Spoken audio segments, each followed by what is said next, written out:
அஸ்ஸலாமு அலைக்கும் வரஹ்மத்துல்லாஹி வபரகாத்துஹு. 5 நிமிடம் மதர்சால நம்ம இப்போ பார்ட் 2 பார்க்கலாம். இஸ்லாமிய வரலாறு.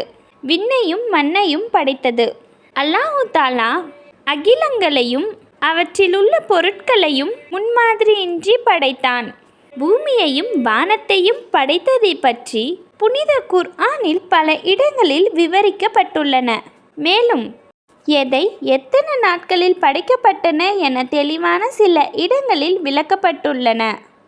இந்த அனைத்து வசனங்களையும் முன்வைத்து பார்க்கும்போது முதலில் பூமியின் கரு உருவாக்கப்பட்டது. பிறகு வானத்திற்காக கருவை புகையின் வடிவில் உருவாக்கப்பட்டது. அதன்பின் பூமியை தற்போதுள்ள தோற்றத்தில் விரிவுபடுத்தப்பட்டுள்ளது.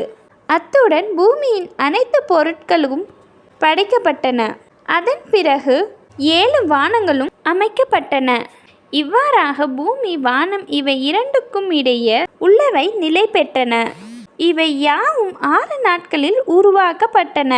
இது பற்றி அல்லாஹ் கூறுவதாவது: நாம் தான் பூமியையும் வானத்தையும் அவை இரண்டுக்கும் இடையே உள்ள அனைத்தையும் 6 நாட்களில் படைத்தோம். செகண்ட் டாபிக், அல்லாஹ்வின் ஆற்றல். நட்சத்திரங்கள் வருகை.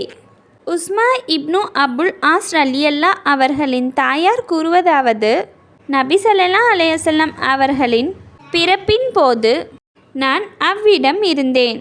நபி அவர்கள் பிறந்ததும் அந்த வீடே பிரகாசமானது. நட்சத்திரங்கள் வெகு அருகில் வந்திருந்ததை கண்டேன். அவை என் மீது விழுந்து விடுமோ என நான் கருதும் அளவிற்கு மிக சமீபத்தில் இருந்தன. ஒரு ஃபரலை பற்றி. தொழுகைக்காக தூய்மை அடைதல்.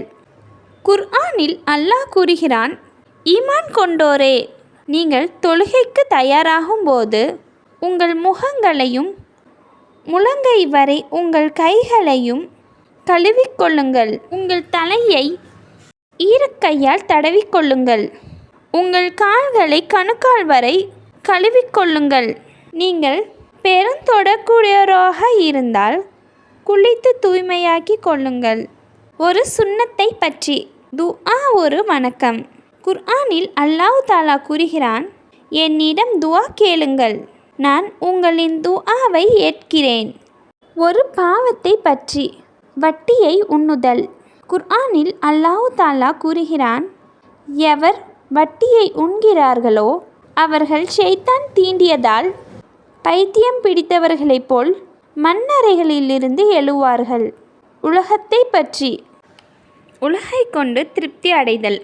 குர்ஆனில் அல்லாஹ் கூறுகிறான்: மறுமையை விட இவ்வுலக வாழ்க்கையை கொண்டு நீங்கள் திருப்தி அடைந்து விட்டீர்களா? மறுமைக்கு முன் இவ்வுலக இன்பம் மிகவும் அற்பமானது. எனவே எவரும் உலக இன்பத்தில் மூழ்கி மறுமையை மறந்திட வேண்டாம். மறுமையை பற்றி. பிரதேத்தத்தின் நிலை. நபி ஸல்லல்லாஹு அலைஹி வஸல்லம் அவர்கள் கூறினார்கள்: பிரதேத்தத்தை தூக்கி கொண்டு மக்கள் நடந்து போகும்போது அது நன்மைகள் புரிந்த பிரதேதமானால் என்னை விரைவாக கொண்டு செல்லுங்கள் என கூறும். அது பாவம் புரிந்த பிரதேதமானால் ஐயோ என் கை தேசமே, என்னை எங்கே கொண்டு செல்கிறீர்கள் என கூறும். அந்த சம்பவத்தை ஜின் மற்றும் மனிதர்களை தவிர மற்ற எல்லா படைப்புகளும் கேட்கின்றன. ஒருவேளை மனிதன் கேட்டுவிட்டால் மயங்கி விழுந்து விடுவான். அன்னலாரின் அறிவுரை. நபி ஸல்லல்லாஹு அலைஹி வஸல்லம் அவர்கள் கூறினார்கள்: மக்களுக்கு தீனை கற்பியுங்கள், மேலும் நன்மாராயணம் கூறுங்கள், மேலும் சிரமத்தை உண்டு பண்ணாதீர்கள். உங்களில் எவருக்கேனும் கோபம் வந்தால் மௌனமாக இருந்திடுங்கள்.